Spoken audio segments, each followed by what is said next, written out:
It's 64 boy. Scratch.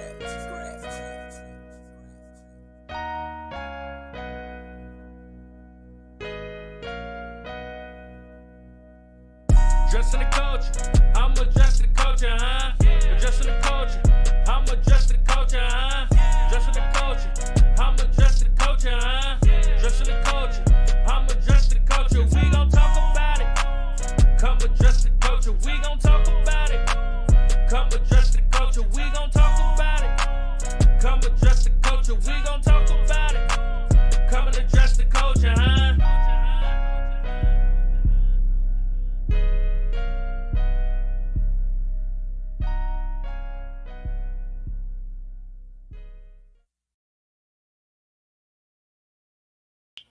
Brick by brick, you get your boy Big Wall, and you already know the vibes. You know what type of time I'm on when I got my man, my right hand, P.stock in the building next to me. Y'all already know what it is. No time for it. It's time for addressing the culture. And we always have a great one for you. Yeah. And if you caught that Culture Shock show, I hope y'all enjoyed it. You know, it was, there's more of them to come, and there's a lot more of it, on top of that, my brother, because, I mean, to top it off, after we did that show, and then the information that came out following all that stuff, it's incredible, man. Yeah. It's incredible. I mean, I don't know. I don't know what to say. Will Smith, that's heavy. Yeah. That's real heavy, It is. And I don't want to dwell on it because, again, we talked about it. They're millionaires and, they making their decisions, but it does play out on a bigger stage. Everybody's get to witness it. Absolutely. Witnessed it and view it, so it's crazy, the it's sacrifice. One of them things. It is, man. You know what I mean? And, when we talk about the culture shock, that's something that we're going to do a lot. You know what I mean? We're gonna have them moments throughout the show. We have our segments, that's going to shine a light on different things that we want to talk about. You know what I'm saying? That's right. It's all about bringing it to the culture. And today is no different. You know what I mean? We got some familiar faces that we bringing back to the platform. We have to spin a block, you know what I'm saying? Because there's so many levels to what they do. And, we ain't ducking no smoke. We're trying to dissect it all, uplifting the culture. And that's what we on today, right, P? That's right. That's what we're here for. And we brought, the healers on before. PALAKA NAMAHOE, or Bradford NAMAHOE, is a great, he's a martial artist, Hawaiian martial artist. He's a historian. He's a healer. Outside Some of being people might call him a legend. A legend. That's right. I mean, in his films, the stuff he do, I don't know. I haven't seen it, but I don't know. He could be walking on water in some places. What young Z say? He say, man, I stood up a little different. He said, I stood up a little different. He says, man, I'm here, but it's great, and we love these guys, and we love the information. Yeah. And PALAKA, you've seen. He caught on iFreedom TV USA. You'll catch him on there a lot too coming up. So, I mean, there's a lot going on, but we love the information. I mean, he covers such a scope and a vast. He's been so many places. I mean, he's like a 3-4 hour shows. By himself. Yeah. But we got him for this amount of time, and we have him. We got him to come in and spin the block and let us know what's going on and keep us up to date with, the healing and the Hawaiian martial arts. Let us know what's happening. And we got Mateo spinning the block too. You know what I'm saying? Yeah. And Mateo, he's a ball of fire. You know what I'm talking about? Yeah, Mateo. He all over the place. You know what I'm saying? But it's super dope what they do and how they do it. You know what I mean? Yeah. No joke. And catch the shows. You get a lot of background and history. Especially on Mateo, Mastellones, and Bradford NAMAHOE or PALAKA. And go check it out. All that information is there. And we're gonna keep building. Like you said, like we got so many shows that's coming out that's going to give you so much information. We got a lot of clips in the chamber, man. You know what I'm saying? So we working and we're going to give you so much valuable information. And like I said, man, if it's anything that y'all want to talk about and let us know how y'all feel about our guests, what y'all want to see, questions when they come back, or we'll bring you on and you can talk to them directly. You know what I'm saying? That's right. That's right. I'm here for you, and we're trying to address the culture. You already know the vibe. That's what we're doing. We're addressing it, and we're trying to, bring wellness and everything else, to bring a wholeness to your life, Yeah. So these times is crazy, man. So anything that we can do to kind of give the coaches some energy and and a different type of vibe, because there's so much going on, man. There's so many people out here dealing with anxiety, dealing with back issues, foot issues, arm issues. Like, it's so many different things. And if it's anything that you could take from our show that could give you some information to help you be better, feel better mentally, physically, and spiritually, that's what we on. You already know. Yep. And we're all for some free medical. Yeah. we're all for some free medical. Yeah. So that's where we are with it too. So yeah. Look, what we gonna do, y'all already know, we're gonna take a quick pause for the calls, pay a few bills, you know what I'm saying, and we be back right here on Address the Culture. We're gonna talk to the healers, man. You know what I'm saying? See if we can heal the culture a little bit. You know what I'm saying? We're gonna be back with Bradford, you know what I'm saying? And we're gonna do what we do. We'll be right back. We're going to Address the Culture.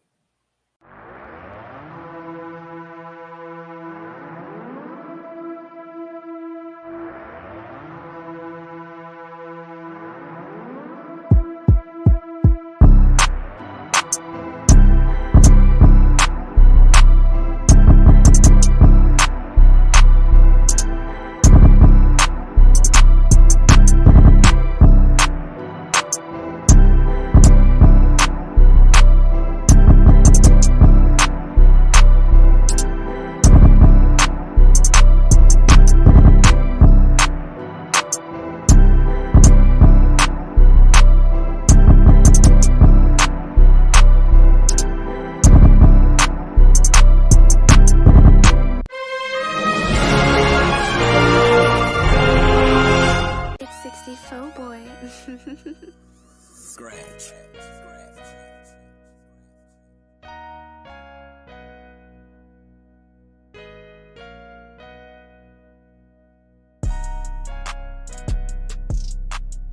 So talking about really what's gone on with Lua, the Hawaiian, we call it a martial art, but it's a cultural practice really of warriorism.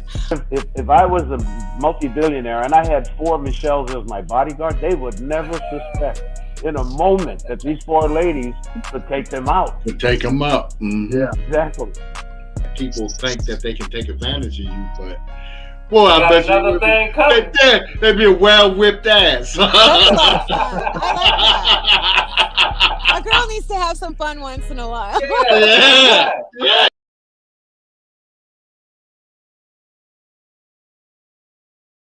It's 64 boy. Scratch.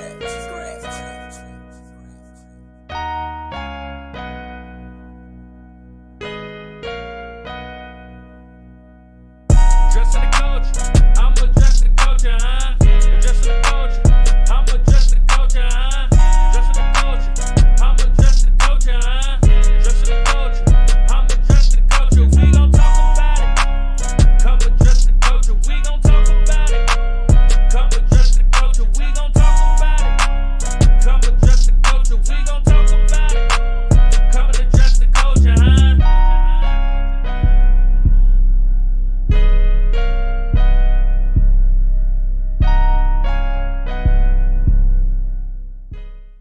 You already know the vibes. We are back. We are here to address the culture. And y'all see who we got, man. What's going on with you, brother? Welcome to the show. PALAKA, what's going on? Thank you. I appreciate it. I appreciate both of you for giving me this time to talk about the healing and other stuff about Hawaii and the Hawaiian martial art. Thank you. No problem, brother. Yeah, no man. problem. We love it, man, because, and our viewership too, we try to bring things to a vast group and variety, addressing the culture, and people like to go to Hawaii, for example, for vacation and hang out and visit and everything. But when they go, they don't, some people do, but a lot of them miss the culture. They don't know, they're walking by historical things and people and don't even know it. So to bring that all forward and bring it and everything. So we hope our viewers, the next time they go to a visit Hawaii, that they'll take in something and see, like, hey, let's go check out. Remember, we saw PALAKA. Let's go, and they go jump, So and that's a beautiful thing, Yeah, absolutely. And speaking about beautiful things, man, we just want to get right into it, man. We talk about healing and everything you do. Can we kind of like dig into it? And first of all, like, what made you want to dedicate your life to this aspect of the culture? Because there's so many elements of it. You know what I mean? But you kind of took this and ran with it. Why is that? Well, like most of us that grew up in Hawaii, sometimes you do things that are no good, and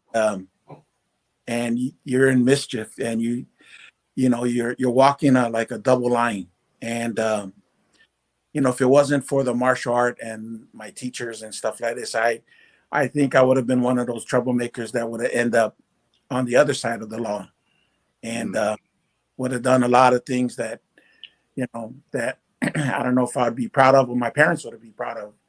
But martial art and the healing actually saved my life, because I was a punk kid, If it I grew up, like I said, in areas in Hawaii that it wasn't, it was like places like in California, Stockton, Chicago, in those rough. It was rough areas, yeah.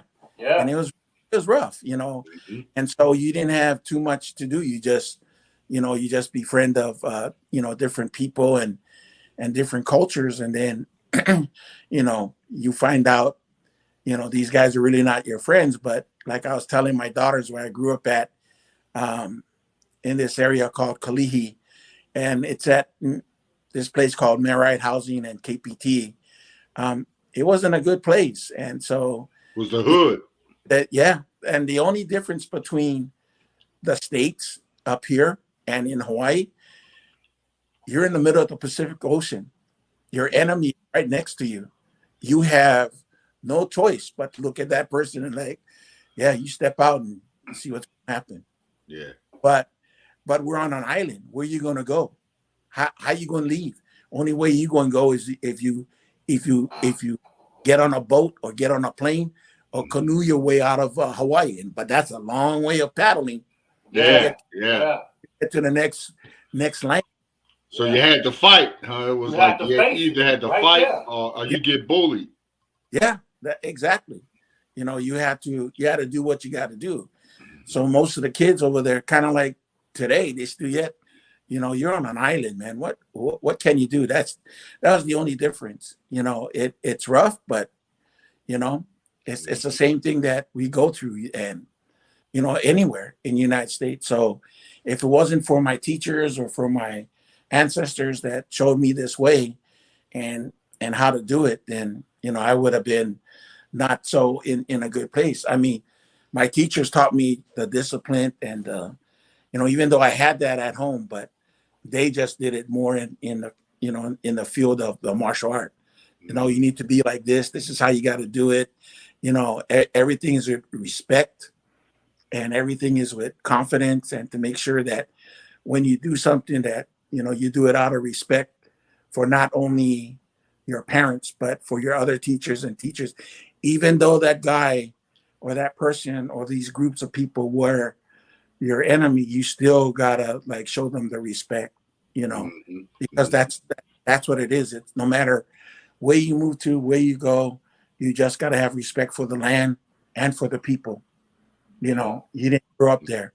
That's their place. So, if you have that respect, I'm pretty much sure you'll get the same respect back. Yeah. That's dope. You spoke about respect, and I want to kind of tap into this, Pete, because he said it so many times, and I can tell that means something to you. When we Yes. talk Yeah. about respect and just the culture, do you feel like the culture in which you take a part of, when we talk about the healing, the martial art, do you feel like you guys get the respect that you deserve just across the board when we talk about the culture? In the martial art world, there's people that want to prove themselves, and I have been to many type of tournaments, and you got, for example, I was at this tournament, and I was like the center judge, and I would tell, okay, all the black belts, this is where you need to be at this time when we start our division. This is what I'm looking for. I don't know what their style is. I know of their style, but they could tell me, whatever discipline they are, or whatever the form that they're going to do. I really don't know it, but I tell them, this is what I'm going to judge you on. You're balanced because you're a black belt, your focus, and your power. And those are the three things I look for. If there's any way of that you're wavering it or you're trying to do it. And so I had one of the guys, he was seated number 1, and he came 5 minutes late to compete. And he was supposed to be there on time like everybody else. Just because he was seated and he was from a school that everybody knew he was from, I told him, I said, sorry, man, you're not competing. And so the trader, they got the guy that put on the tournament, and I went like this. I'm going, dude, if you can't respect what I'm asking to do, and you're seated in this one slot because you're the number 1 person, I'm not going to take that in. You're late. So I'm sorry, man. You got to give up your seat. And the guy goes, oh, and then he just tells me, he goes, oh, okay, you know what? He goes, anytime you want to meet me outside. And I'm like, all right. Wow. Let's go do it now. I go, have no problem.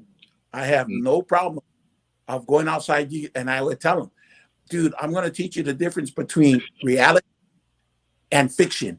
What you're doing, this is sports. This is not reality. You want to go outside? Let's do it. Yeah. And so I have no problem. And I walked off, and then the guy that wanted me to be there, who was the promoter, said, hey, where you going? I go, well, this guy over here thinks that he's going to show me the difference between reality and fiction. And then told him, that guy that did that seminar the night before, like with all that, like stuff. I go, and the breaking, he goes, yeah, that's the dude right there. You really want to take him on? Because he's not going to stop, man. He's going to drill you. And the guy came, I apologized to me. I go, I will accept your apology, but dude, the respect was not there. I don't know who you train with, but I'm pretty much sure if your teacher ever heard of this and what the incident, the way that you did it, because in Hawaii, we call it hai makamaka. That means you're trying to be better than whoever else, and you think you're better. Don't let that stuff get in your head. Don't let that stuff get in your head, because you got to really have the respect for all your judges and all your competitors. Really, what you just did from coming late, you actually slapped all your competitors in the face because you have no respect for them because of the stuff that you just pulled. And then you don't have no respect for your judges that were up here waiting for you. I go, that's being disrespectful.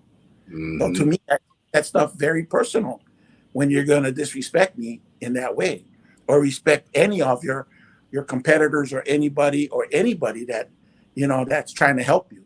If you can't do it, then I don't know what to tell you. I mean, we'll tell you in the nicest way, but your whole thing is you got to change your demeanor. You're coming up here, you're a black belt. You need to show the example to other competitors, even the people who are in color belt. You got to show that you got to show your control and and this and that. Come talk to me after, and this and that. I don't mind explaining, and this and that. But because you figure you're in the number 1 seat, that doesn't fly, dude. And so but after that, we said sorry to each other. after that we became like good friends. Like we're still friends to this day. So it's all good. It's all You good. just gotta make sure that, hey, you're representing your teacher and you're representing style. So you are a black belt that everybody's looking up at you. So you have to take what you learned from your teacher and take it up another notch and show that respect to those people, because one day you're going to have a school and one day your students are going to look at you. But when you get this, like the Karate Kid, when you get that type of teacher bullies, Kai. Cobra Kai. Yeah. It's like, that's not a, so it's not about that, it's about respecting, people and stuff like that. It's just about that, you respect your enemies. I'm pretty much sure they respect you and stuff like that. Right. There's a story that my teacher would tell me. You would have 3 Japanese ones that practice the arts, and they practiced for 10 years, and 3 of them were going back home on a boat. And the boat, they were out to sea and they got into a storm. 2 of them ended up on one island. 1 of them ended up on another island by themselves. And so for 10 years, they were training. The 2 were training with each other. The 1 was training by himself. And my teacher would ask, hey, out of these 3, who do you think learned more about their style than any of them? And so we all thought about it, and we said the 2, because they fought against each other and they knew how to move. And the teacher said, oh, that's a good choice, but really it was the one by himself because of the imaginary enemies that he had coming towards him. He could move by himself and do his techniques all by himself because he could coming with different type of avenues or attitudes or this and that. So he knew how to do it. He trained himself in that type of way. Yeah. Wow. It's almost like, when people ask me, hey, what book should I read? I would tell them, read the 5 Rings, and then you read the Art of War. So you read the 5 Rings first, and then the Art of War, because the 5 Rings talk about it talks about that one samurai guy that fought and went into the forest and started studying things by himself. So the 5 Rings would be the first book you should read, and the second book should be the Art of War. Art of War, yeah. Saying everything about the discipline and respect and stuff that you should be, learning about. So So in combat situations and stuff like that, that would be a good Art of War. Yeah. So the 5 Rings would most definitely be the first one that you should ring. And then the Art of War would be the second book. And then you would basically understand everything that you have learned. But yeah, the time that I studied with my teachers, the stuff that I learned was the Hawaiian Kempo and other stuff, and the Chinese art. It was amazing. I mean, I see my teachers do some crazy stuff. I mean, that you would think that movies, but I seen my teacher use 2 of his fingers, kind of like this, and in a 55-gallon drum that's full with liquid, he would actually puncture it with his fingers. He would just hit it. Liquid would come out, and you'd be like, dude, you just be shaking your head. Yeah, like I'm doing right now. Yeah. Like, that a real can? You look at that and you do that. I seen them do some. I seen other teachers do some amazing stuff too. Like, dude, this is the kind of stuff that you only see in movies. Like, you would never believe that this stuff really happens, and then you would see it. Like, you would actually see it. So I would be like amazed of different teachers that can do stuff like you just look at them like, oh my goodness. you know. Yeah. But I see my uncle with his big toe, you know, those big old river rocks. Mm-hmm. Pick it with his big toe and split the rock in half. I see stuff like that, and I'm like, okay, well, I better make sure I get kicked in the butt by him. Man, Yeah. look. I don't want no parts of that. You know what I'm talking about? Yeah, you look at right in half. Yeah, you look at stuff like that, you're like, okay, I better not tick him off. I better do what he tells me, or else I'm just gonna. But yeah, we went through some hard training because I remember like doing knuckle push-ups on hot asphalt, or like we had to do that. Like we had to do that 200 times before we start class, and then we had to do duck walks all the way around, like a gymnasium, like 100 times all the way around before we start class. Then I remember doing like 1,000 wall throws before we started class too. You know, so and we would do that before and after. We had to do it before class, we left class. That was the deal. And so my daughters that I trained ever since they were 4 years old, I made them do the same thing I did. Like all my students would do like knuckle push-ups on the hot asphalt, and the little rocks would dig into them. I go, I don't care, just keep on doing it until I tell you to stop. Yeah. And so yeah, my daughters got some. That's why they got some strong hits, like Eddie Patty that teaches their daughter how to defend themselves. Yeah. So not only me, but like other great martial artists said, yep, I did the same thing too. I go, yeah, because it's ingrained in us so many times. And we know the benefit of it. Yeah, you might not like it at the beginning, but eventually it'll be worth, like I would have my wife come out and go, they're your kids. I go, not why they're training. They go, they're my students. They're my students. Darren, we spoke about that on a previous show, like about the way you guys train. Like today, it would be frowned upon. Like it'll be a lot of upset people if they was to train these kids today. The way y'all got trained. The parents, the soft-skinned kids, you know. Yeah, exactly. I had a parent when I had my class. I had a parent come up to me and say, "My kids don't bow to anybody except Jesus Christ." And I go, "I understand that." And I go, "That's great, but when you come to this school, it's just out of respect." And the lady just didn't want to do it, and so the kids wanted to take the class. The mom didn't want them because, I'm asking for respect. And I told the lady, I go, well, take your kids, make sure it doesn't hit you in the back of the butt before you leave. But yeah, I go, I don't need anybody to tell me how to run my class. If you come inside here and telling me, I go, then won't you take your kids and teach them how to, because the only reason you're bringing them in here is because you can't teach them the discipline, and I can't.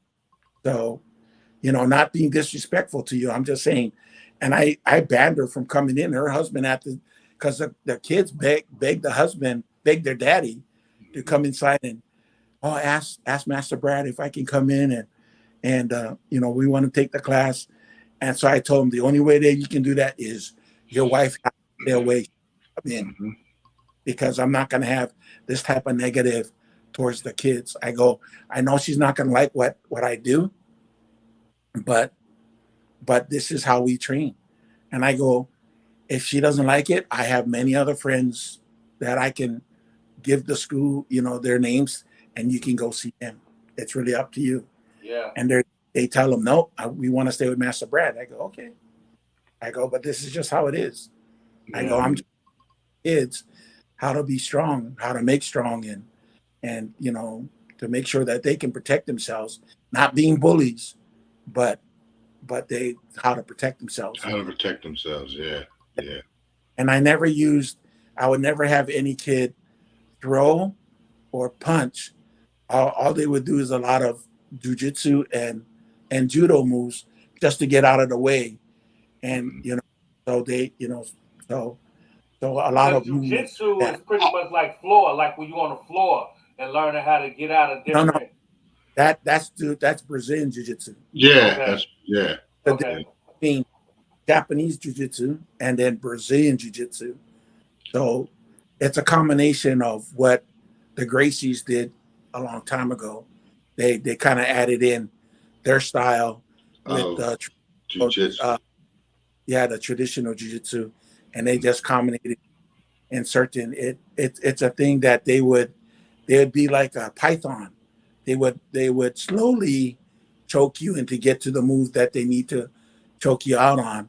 So they would stay on the ground and try to like Wrap you up, lock you up, weave and lock you up. tap Which you jiu-jitsu, out. which the jiu-jitsu was basically throwing and body slamming you to the ground. Mhm. You know, just certain movements, and that's why judo was more of what the Japanese were doing, because that was more of a sweeps and throws and Throws and falls and falls. So recovers. Learning to how fall. to So, fall. Learning how to I fall. would make out of my students, like they would have to go from low to high. Once they get to high, they had to roll not on the grass, but they had to learn how to roll on the cement or on the road. Yeah, and see, that's what I meant, learning how to fall. Because I think it's always said, once you learn how to fall, the ground becomes your friend. Like then you can use the ground. Mhm. Yeah. You know, So I would use that as an element. Mhm. Yes, my wife would ask me, because she's a school teacher, and she would ask me if people wanted to go to a martial art, where would they go first? I go, you know what? If they get into gymnastics, that would be good. If they get into some kind of grappling, like wrestling, Wrestling. Mhm. or some kind of grappling, I go, that Mhm. would be. Then learn stand up, Boxing. and also learn that teaches stand up and takedowns. They have more power to that person that's learning. Mhm. So it's real good if you can learn how to fall and learn how to catch yourself, so you don't get hurt or break a wrist or break an arm. Because sometimes, people would roll a certain way, and I would tell them, I don't know if you want to do it like that, because some people would put their arm down and then roll, and I would tell them, Break don't your do that. arm. Yeah, because I would tell them, you got to remember, if you're 100 pounds and you're rolling your body, and what goes up comes down really quick. All So that as you're hard rolling, weight. weight is gonna drop on your arm, and your shoulders and everything's gonna like not feel good after a while. So they go, how do you do it? I go, you just gotta imagine yourself being like a ball. So you just you roll on the side of your arm like this. Yeah. Your hands out, and you kind of like, the way I teach them is you stick your hand out like this, but you spring off the ball of your feet like you're Superman, Mhm. and then you just roll. You tuck your chin into your chest and roll like a ball. And they're like, "Oh man, this is easy." I go, "Yeah, just keep on doing that. You'll be fine. You'll be fine." And then if they don't do it right, you a healer, so you can get them fixed up. That's Yeah, so You can fix them. You can fix them. Yeah, You- but it was like my teachers, because they come from a guy named Okazaki that actually taught his style of jiu-jitsu, Mhm. but he also learned the Hawaiian art from the Hawaiian lua from this Hawaiian guy. He also learned the Filipino stick fighting, and we learned the Chinese kempo. But these men asked him not to show his students where you got this art from, or who taught you. So they asked him to blend it into his system, which he calls Danzan Ryu Jiu-Jitsu, which most Hawaiian Jiu-Jitsu. And so what he did is he put a lot of that techniques into his system. But if you don't know what to look for, you won't see it. But there is certain techniques that I show people that, oh, this came from this art and this came from that and stuff like that. So it's good. But what he used to do too is he should take, I think, a half an hour at towards the end of his class, and he would teach like, so if they were working on, throwing, and you would have to use a lot of the arm throws, their shoulders kind of get pulled out, their arms get pulled out. And so what he would do is he would teach each of his students to how he would fix the body and how he would fix that part. So every they train with them, when you got hurt, he would show how to fix it. And so that, to me, that is true martial art. The pure martial art that that I think of is where you're you break it and fix it. Yeah, but then again, you take the there's a physical part of it, which is the kicking and punching and all the different activities that you do. And then there is breathing and a meditation that you think of. And then there's the healing part of it. And then there's the enlightenment. So the enlightenment is whatever you believe in. The healing is you basically learning how to fix the body. The meditation is learning how to have focus and concentration of what you're doing. And the physical part is to make sure that your body is strong enough that can do the healing. And so to me, that is the pure martial art. And so when people say, "Oh, you're a chiropractor," I'm like, "No." And they ask me, "Oh, so you're a masseuse?" And I'm like, "No," because I just tell them I'm a martial artist, but this is part of the martial art. It wasn't broken up, because when you go into war, you're going to have these guys around you to fix you so you can go back and continue your fighting. You're fighting, yeah. But every culture had their people with remedies or whatever Medicine stuff. man. The medicine, the shaman, the village doctor, Yeah. So that was the guy. No matter if you call him a shaman, sifu, some guys call him a witch doctor, I guess. I don't know. But yeah, have all these different guys from every culture teaching you how to do things. And that. So I learned that part of it, and I learned the breathing and the meditation. Now I'm in that area of the healing. And so to me, it's a four set process of learning how to, and the healing comes from not only physically working on the person, but also spiritually and making your medicine as well. I mean, there's a lot of steps to it of making medicine and finding out what plant is good for this and to do the research. But it's amazing how different people that you meet know this in their culture. Not too many, just certain people were taught that. And it was interesting. Like when I was in the hospital, I met a nurse from Nigeria, and I met another one from Ethiopia. And they used to they were sharing some stuff with me about some of the medicines that their grandmother showed them how to back home in. Old medicines too. Oh, just like yours, old medicine. Yeah, like old stuff. I love that when cultures combine and you find out that you're a lot similar than exactly. You know what I mean? It's amazing. I love that type of energy. Yeah, because really, the same stuff that we use, they just call it in a different name. Absolutely. Yeah. For sure. Call it. Yeah, absolutely. Yeah. And certain stuff we have is used different. They use it differently too. For certain things, you notice certain things is used differently.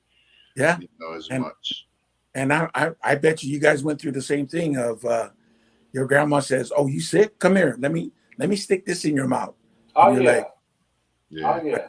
My father had me when I caught the mumps, and he had me at that rubbing a tuna fish on me. So I thought that tuna oil or whatever it was, and it told me, I always thought, look, he's setting me up with these cats out here, rubbing all this fish oil and tuna oil on me and stuff.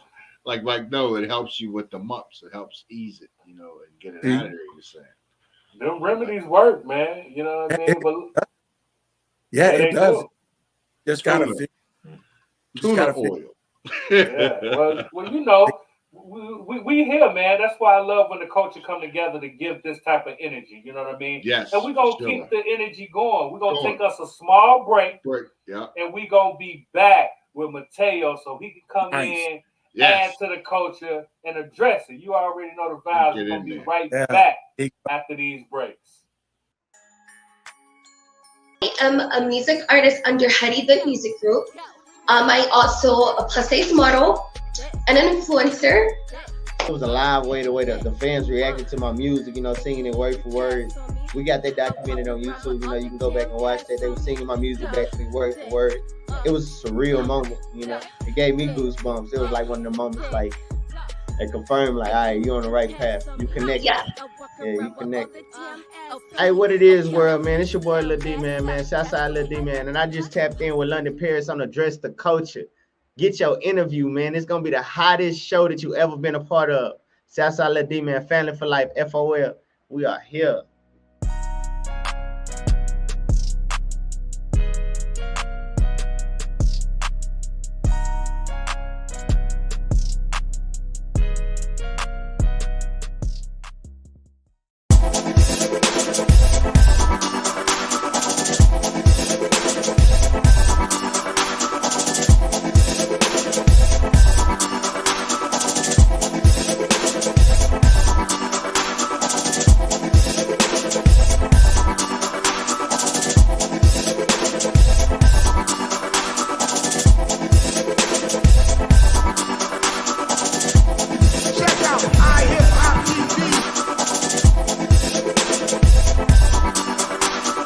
Out on hiphoptv.com on YouTube. Shit is fire. Check out hiphoptv.com on YouTube. December of 2016, that's the last time we saw. We did an intervention tape. And the intervention would show more detail about what was going on, how Jocelyn looked. She didn't look like herself. She looked like she had lost around she weighed about 90 pounds. And Jocelyn was roughly average about 120, somewhere like that. Wow. She looked totally different. And it really tore my heart up to see my daughter look that way. You think you've heard the truth, you think you know it all, but you haven't heard anything until you hear Tim Savage's side of the story. On the next Let's Talk with Bigg and Lizette, we sit down with Timothy Savage, Jocelyn's father, to get his side of the story. Be sure to tune in. Is there anything you want to say to your daughter? Yeah. One thing I want to say to my daughter. My name is Mateo Masellones, Jr. I was asked here by Brother Palaka Bradford, and nice to see you again, P.stock and Bigg. Yes. Happy to be here. I was asked again to be a part of the healing arts at Legacy, and here we are addressing the culture. So, as for me and my background, well, I was born in Stockton and moved to Tahoe when I was around a year old. And my mother was a seamstress, and she would sit behind a sewing machine for 8 hours a day. And additionally, from there, she would do side jobs of hemming clothes and whatnot, and as a side job, aside from her 9-to-5 job. And through those times, she would actually have me walk on her back when I was a small young boy. And when I was walking on her back as a small young boy, she would ask me to step certain different places. And, as a little kid, I would get tired and I want to go play with my friends. And then she'd let me go and I'd come back and do it again. And next thing you know, call me back the next day and need to walk on her back. Next thing you know, have me massage her hands because she can't feel the needle and threading the needle.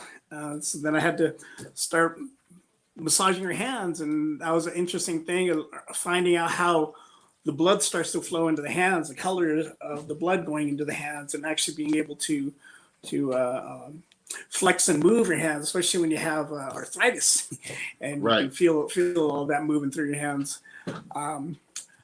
So hence 4 more years later, I ended up getting bigger, of course, and not being able to walk on her back. And that's when she started to teach me even more how to use my hands. with this in mind, I was also introduced to the Filipino martial arts of Eskrima. My parents owned a house in Stockton because I grew up in Lake Tahoe.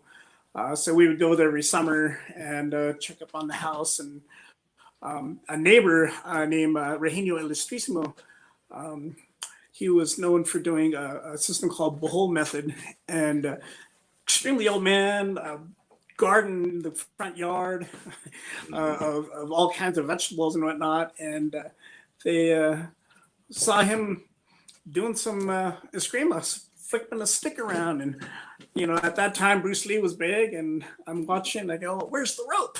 Where'd the rope go? And they go, no, this is eskrima. So here it is. I think I lost you guys. Can you hear me? Yeah, we hear you. Got you. One more time. We hear you. So nonetheless, after that, after Mom saying that I was too big and I was watching this guy flipping some stick around, and they said, this is a Filipino martial art. And I go, oh, wow, you know, where's Bruce Lee?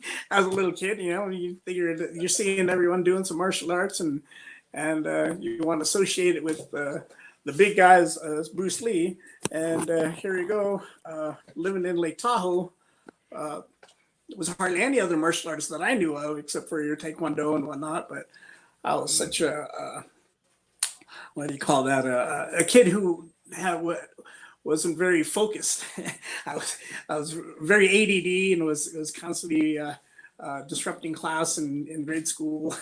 So the interesting thing that I found out later when I was taking my Lomi Lomi classes, that they would find kids at that age who had hot hands, and those are the ones who they knew that would do. You know, a kid that mom had to discipline, so she had to pull me aside and keep me from going out and doing whatever. So long of the short is with that, I started learning to do that martial arts with, learning to do the massage end of that. And I never thought of it as a career. I thought, oh, mom needs a massage, I'll go and work on her. And then I got introduced to doing eskrima as well, and started doing that with my cousin, Roy Tai Jr., and he was my instructor for a few summers. He would come up to Tahoe and he'd work in the casinos. And he would say, hey, you want to practice some eskrima? I go, yeah, sure, I'd love to learn it. You know, there was no one up here that I knew that taught, because all I heard was a Taekwondo school or a Kempo karate school, and no one ever I knew did a Filipino martial arts, let alone that the massage, it was just for my family. I never even thought of it as a career. So here I am learning eskrima from my cousin, and next thing I found out my neighbor who was doing Taekwondo, Master Rick Manglinong, he was my instructor for over 16 years, and he guided my way through and got me into learning my way of doing martial arts. And still throughout all of this, I'm still working on my mom up until she passed away. Really, I'd always continually work on her, and her hands would constantly go numb, and I never really thought of it as a career. I moved away to Sacramento in 2005, and after moving away there, I was working in the construction industry, and I got laid off. And once I got laid off from there, I used my unemployment checks and went back to school. And since it was close to my home, I went to the Fair Oaks Massage Institute and learned my basics of Swedish. And for Swedish, one of the instructors, she was a hula dancer and hula instructor, and she also was the one that was instructing Lomi Lomi. And I've heard of Lomi Lomi, but I thought it was the Lomi Lomi cooking within fish and whatnot, and realizing that there's also Lomi Lomi with massage. I'm like, oh, well, here we go. Okay, fine. I want to learn that. And this, I'm only 5'2". I'm one of the smaller guys with the martial arts and whatnot, and she was just as short as me. And boy, she could pack a punch. When she started teaching me how to do her massage, boy, she had me in tears. I was about to I was about to cry a lot of times. Like, oh my gosh, I don't know if I can get up and walk. But after that, she's able to. I'm able to walk away. So, oh my God, I can't hear you guys, but I can see you. But nonetheless, through that, I got into doing more of my Lomi Lomi and got certified through that as a what do you call that? Through my healing arts, the background of Swedish as your basics, and then for deep tissue and sports medicine was through the Lomi Lomi, and that was through what her name was. My gosh, I forgot her name. Susie was her name. Susie Coe, and so was an instructor there out of Fair Oaks. She really set me straight and led me on my way to using also Lomi as well as my Filipino hilot that my mom and family had passed down. And the interesting thing is, as I was doing this, I would do the soft and manipulating ways and finding all the little knots in my mom's back and in her hands and her shoulders. And when friends of the family would come by, and my mom would say, "Oh yeah, have Mateo walk on your back," or "Have Mateo work on you." And next thing you know, here I am working on family and friends, and I started learning to actually go even deeper as a young kid and finding the knots. And then next thing you know, I was told later on that I was doing hilot, which was basically almost like bone setting. I'd really start going in and massaging people, and to the point where all of a sudden the arm that's kind of out of its socket, and I'm popping that back in, and then they think, oh my gosh, the pain's all gone. So anyways, that's my little story of where I came along with my my healing arts. And Mateo, thank you for Grandmaster Graciela Casillas, former world champion. Thank you again for allowing me back. The best fighter of the tournament, the second world championship. A bad and there's a good. Nobody can tell how our age right now. On Mortal Kombat, that was a Deco Capoeira display of fight. Thank you, Big Wall, and thank you, P.stock. But anyone can challenge me. I'm ready.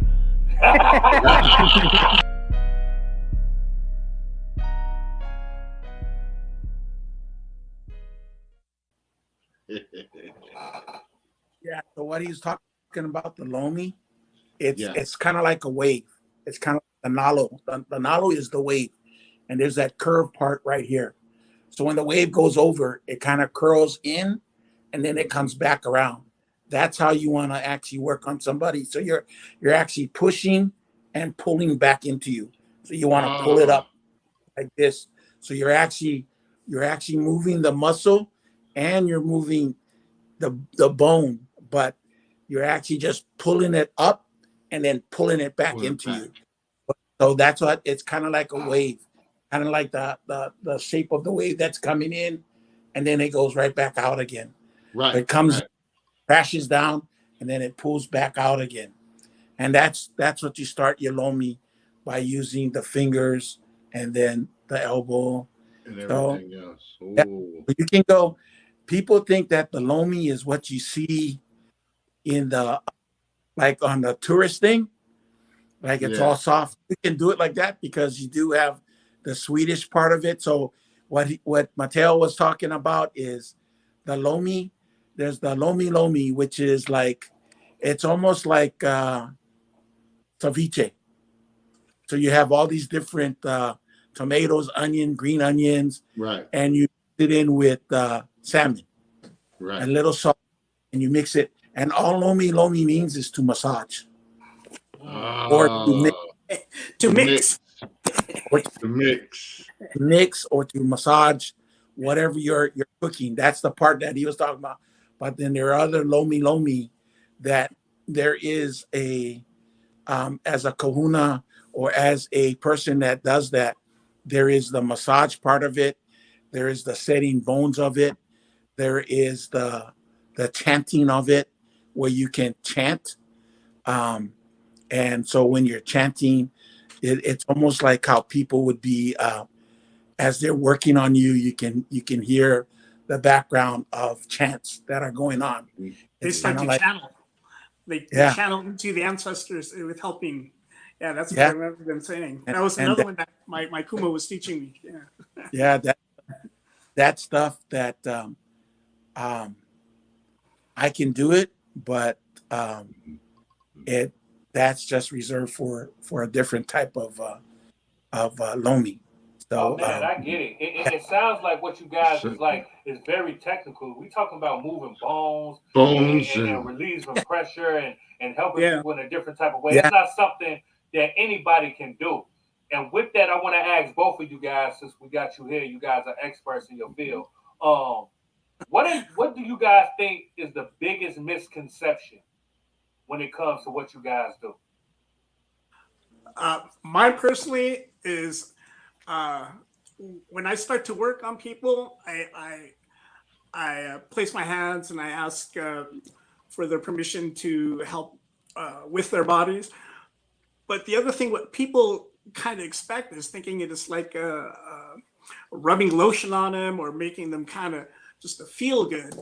When I'm there, I start to find out and let the body speak to me, and I start to zone in on whatever is the body speaking to me, and all of a sudden I'm concentrating on certain areas, and I spend more time on that until I can feel that it's no longer fighting me or no longer stressful, no more what do you call that? It's not stressed out and strong to where people are like, wow, you're spending a lot of time on this spot. And I go, well, that's what your body is telling me. And that's what I myself has channeled into, to where now I'm going to work on your neck. I'm going to work on your shoulder. You're telling me your head is hurting, and yet here I'm working on your shoulder because something's pinched along here. That's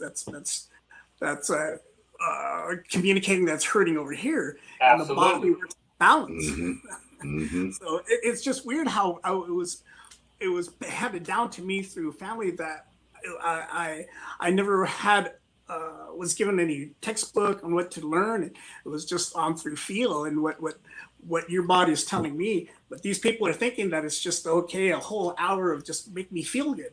Well, and what I've learned through myself is I do a 3 session basically with you. I'll spend maybe half hour, maybe even 2 hours working on certain spots.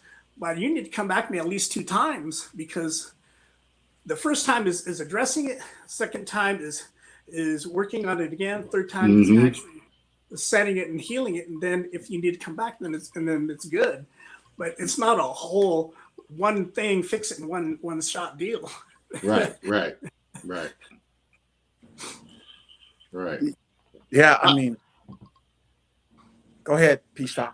I have a question regarding a little bit of the history. A few weeks ago, me and Big Wall, we spoke with Michelle Mana. She came through, and she was talking about some of the Hawaiian traditions, and she was talking about the luau, the dance and the art. Could you get into a little background on that for us? Yeah, the style basically is mostly it's an ancient dance. So you're doing more of the kahiko. You're doing more of the ha, which is HA, the hyphen in the middle, and then A. So the ha'a is, that's what you call it, is the ha'a is an ancient way of doing the dance, which is with bent knees, and you're kind of like moving from side to side, back and forward. But most of the lua that you can see nowadays is not in the modern type of dancing where you see the instruments. Yes.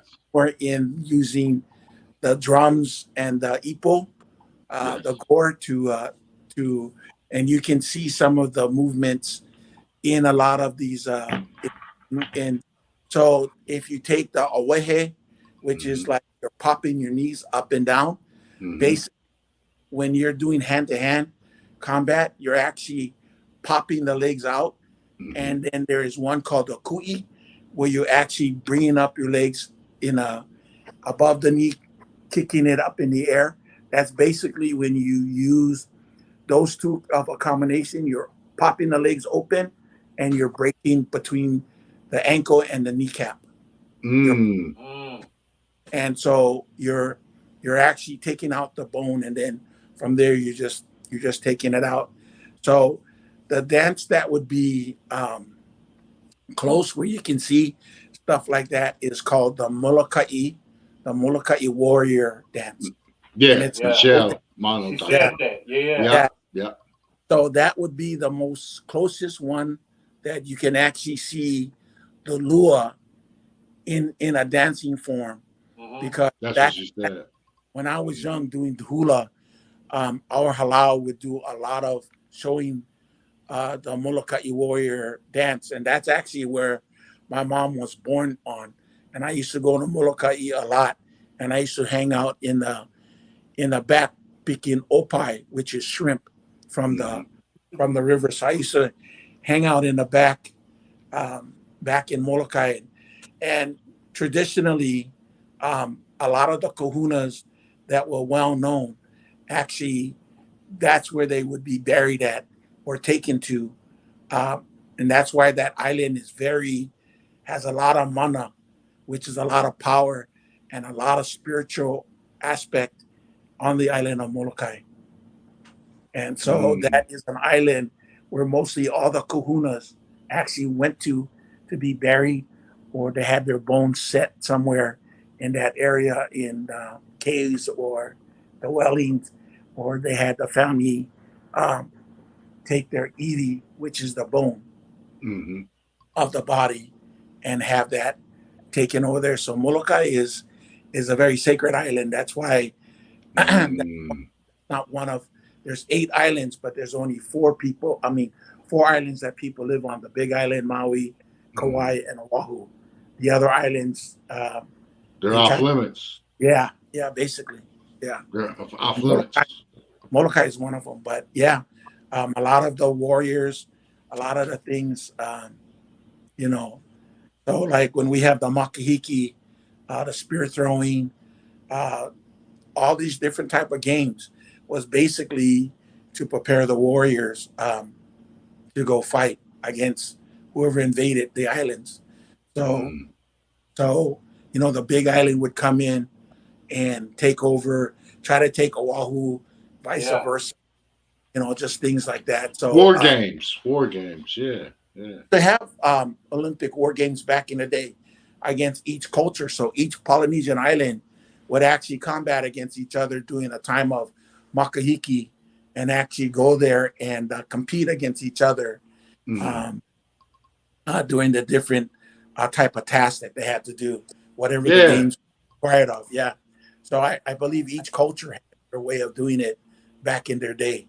We ought to have, that sounds like another show, for that part. You need to come spin the block and come back and do another show on that. The healing would be, there's so many too, and to get in a little more in depth, we're going to get together and do the Hawaiian history show. Oh yeah, that's cool. And break that out, and then we'll let you bring the A game and run the show, and go for it. Yeah, I like to call if I can get him, Aloha Jerry Walker. He also studied with one of the last guys that actually trained in the Lua, and he is an authentic guy that would ask a lot about about the Lua and stuff like this. He's a great man. I had the pleasure to listen to his stories and tell about all the experience that he had and stuff, but yeah, it is great, so I'd like to see if I can reach out and have him on the show with Michelle and that's what I was thinking. Spin the block, bring Michelle back on. She's a ball of energy, and Jerry and you, and we'll do the show the way it was supposed to be. Where we're supposed to have it filled out that day. Yeah, absolutely. Yeah. Man, And also, Mateo, I believe we'll see you again as we get closer to the Legacy 9. You know, you'll be back more. It's an honor. It's always an honor to even listen among you all and then to be a part of it. And thank you, Pstock. Thank you, Big Wall, and you, brother, to bring me along and to share my experiences and where I come from and what I do. It's important to healing, you know, and we got to get it out there. And you do it professionally and whatever. Let people know where they can get in touch with you. You got any social media? Let the viewers know so they can tap in and reach out to you as well. Yeah. Oh, certainly. Well, I also do a CBD, and one of the things you can actually contact me through is hempworks.com /Mateo M. And you can see the type of CBD products that I do through there. And you can also contact me through that as well. And I like to just keep it simple as that. And also with the Legacy in Las Vegas coming in September, you can actually contact me through there as well. But thanks again. Thank you. Thank you. All right. Yeah. Sure. Hey, we're going to hit you up, Mateo, after this. Okay. Okay. Yeah. Thanks. Thanks again, Pete. Hey, Palaka, it's always a pleasure. And we definitely going to spin the block on the Hawaiian. And you set it up. Let us know when you got Michelle and Terry on deck. Okay. And we'll make that one happen. That'll be a great show there, too. Yeah. And before you get out of here, Palaka, let everybody know where they can find you at, all your social media, because they might want to find out how you can. Yeah, I mean, they need that help, you know. Yeah, well, you can reach me at IKEA Wellness. It would be my daughter through her website, which would be Keilani IKEA Wellness. That's right. And at Instagram, and I think that would be a good place to start. Or you can get me on my Instagram, which is M68 Hawaiian Martial Art. You can look that up and you can send me a message through there. Mm-hmm. Nice. We want to thank you guys for coming on to Address the Culture. We definitely Well, gonna have you. P.stock, thank you, Big Wall. Very much. No problem. Thank you. You already know what we're gonna do. We're gonna take us a quick break, and we're gonna be back with myself and Pstock, and we're gonna finish close out the Addressing show. the Culture. You already That's right. Thank you. Aloha. Thank you. God bless you all. Aloha to you guys. Thank you.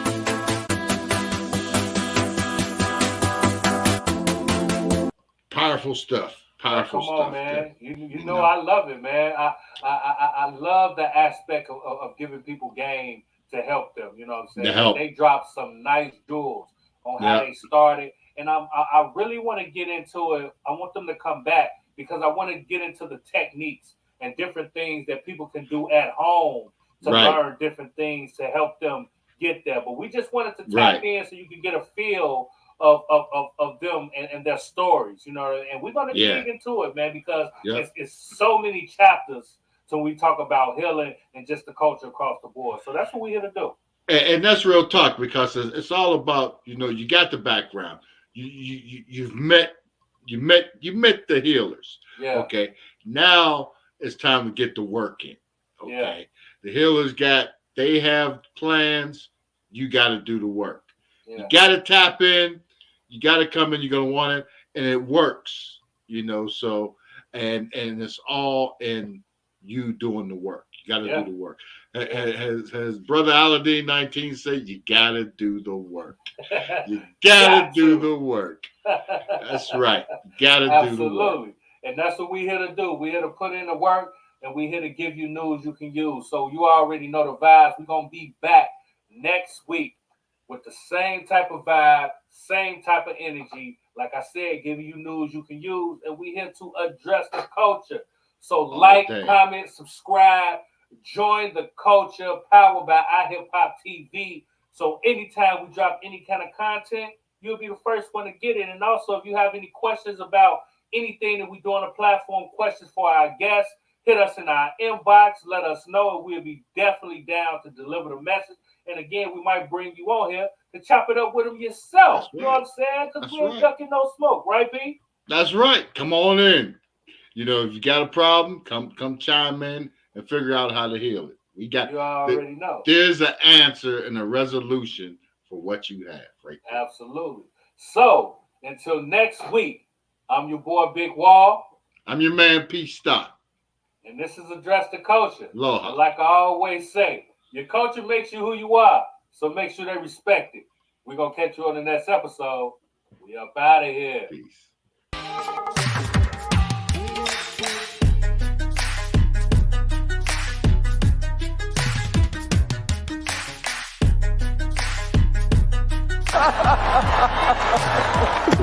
Oh, wow. Wow. Make it Oh, yeah. Everything for every Oscar from here on out.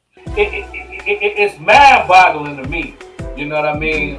Because it's a story that came up. A student jailed. She got 5 years because the school put some money into her account. Now, what's her name? Simbagili money. Somebody's money.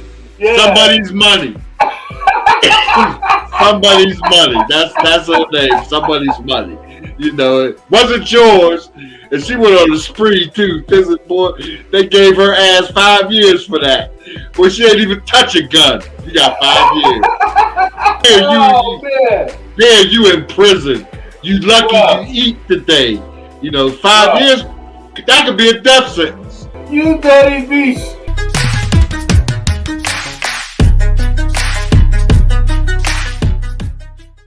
And the people that we got on tonight can smack people too.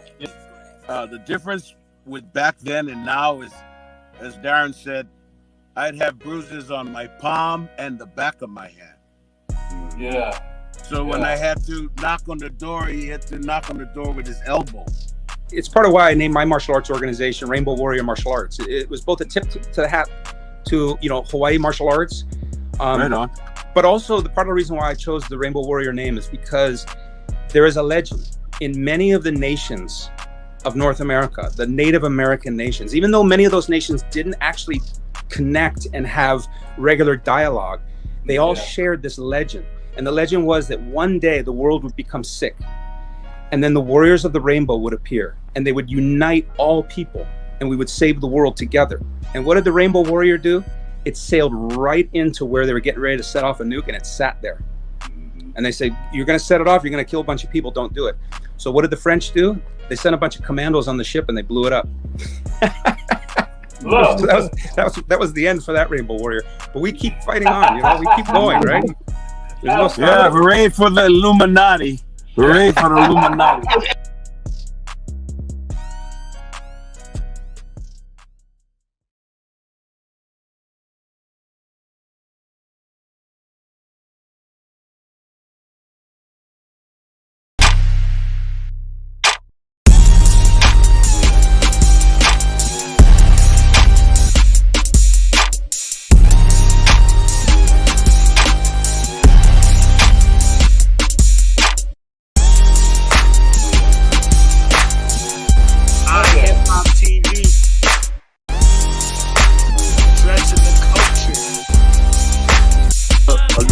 Team.